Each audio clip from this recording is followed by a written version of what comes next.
तो दोस्तों welcome to the channel. दुनिया भर में ट्रेड वॉर की शुरुआत डोनाल्ड ट्रंप ने की थी।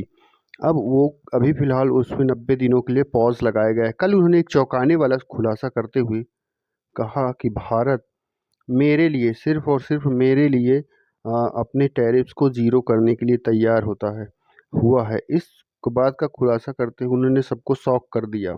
ब्लूमबर्ग में छपी एक रिपोर्ट ऐसा दावा किया गया है कि डोनाल्ड ट्रंप ने कहा है कि भारत और अमेरिका मुख्य रूप से 3 सेक्टर्स में टैरिफ्स को ज़ीरो करने पर सहमत हुए। ये प्रमुख 3 सेक्टर्स इस्पात है, ऑटो पार्ट्स है और मेडिसिन का क्षेत्र हो सकता है।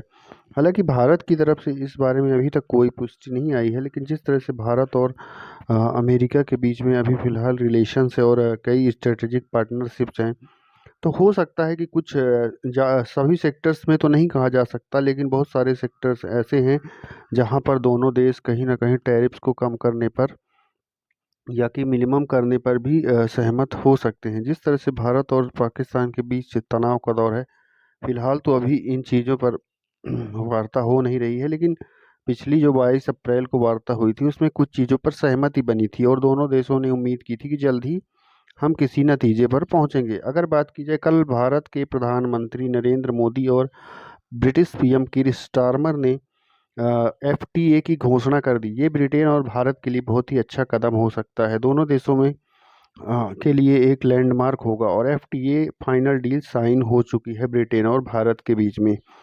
तो कहीं ना कहीं भारत और यूरोपीय देश भी भारत के साथ एफटीए फ्री ट्रेड एग्रीमेंट को लगातार साइन करना चाह रहे हैं। हो सकता है अमेरिका के साथ भी किसी तरह का किसी एफटीए जैसा ही कोई समझौता हो। हालांकि भारत का ट्रेड सरप्लस 45 बिलियन डॉलर का है अमेरिका से, मतलब सरप्लस भारत का ट्रेड बैलेंस फेवर में है भारत के। अब देखना है आगे इस पर क्या अपडेट्स मिलती हैं। जय हिंद दोस्तों। भारत